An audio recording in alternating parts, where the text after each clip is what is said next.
welcome back to another video on the F1 Journal, and today we are doing our Drivers' Championship predictions for the 2024 F1 season. The winter break just seems to get shorter and shorter, and F1 is coming back. I'm so hyped. I don't really know what to expect from the season. No driver changes, which is a rarity.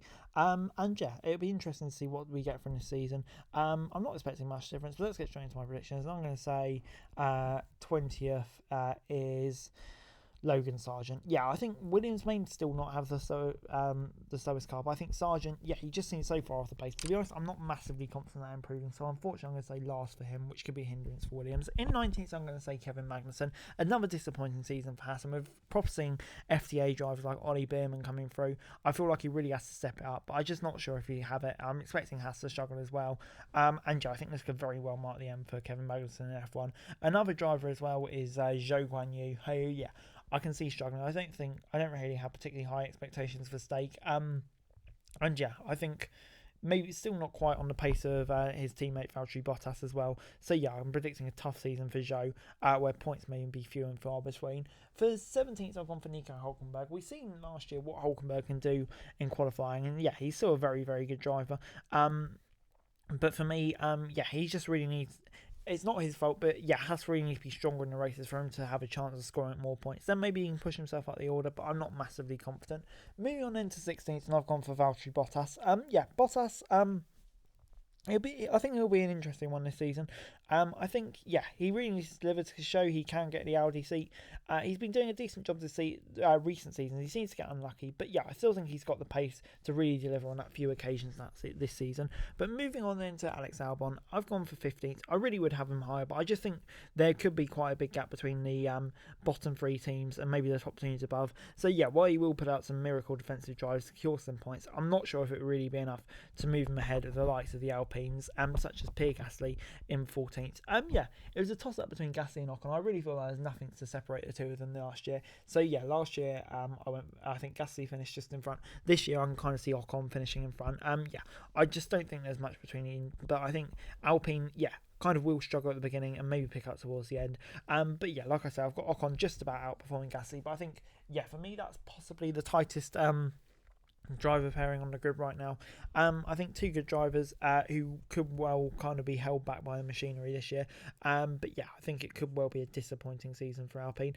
And another two drivers that I can see finishing side by side are the RB drivers. RB seems to have made a really decent step in testing, one that I think they'll definitely be very encouraged about. And I think another tight battle is Tsunoda versus Ricciardo. Tsunoda, it's a big year for him. Will Aston Martin take him? With the Honda links, could he stay in the Red Bull family? He feels like he kind of needs to perform and deliver, and I think he will have a close battle, but I think Ricciardo will just come out on top.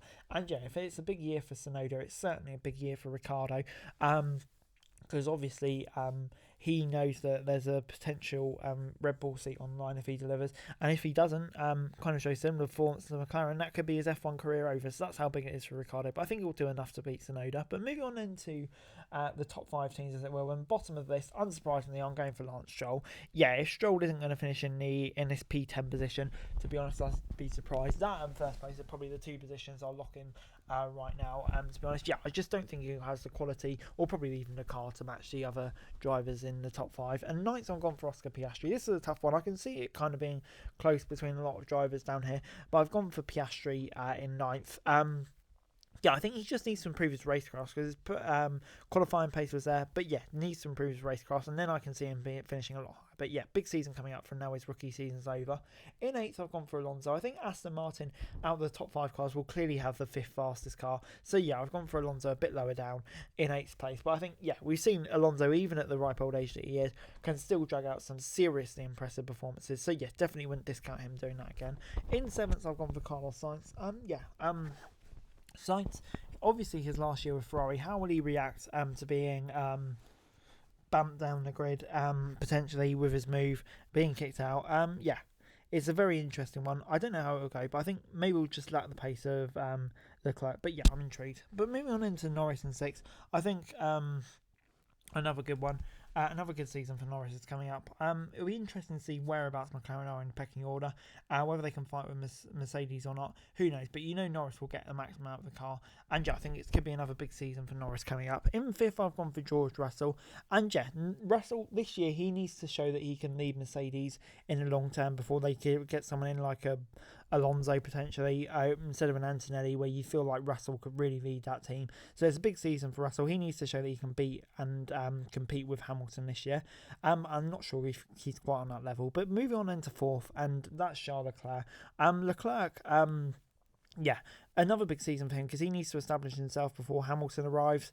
And I think Ferrari, they'll be close to Red Bull, maybe on the second fastest car. But I think, yeah, Leclerc, he just needs to iron out a few errors in the race still, I feel. And that's something that Lewis Hamilton certainly doesn't need to do. I think last year had a really underrated season. I mean, third place in the championship in a car that for me wasn't second fastest. A really impressive season. How will he have still the motivation to still go for Mercedes again? Who knows? But I think Hamilton still has that overall race pace to come third in the championship.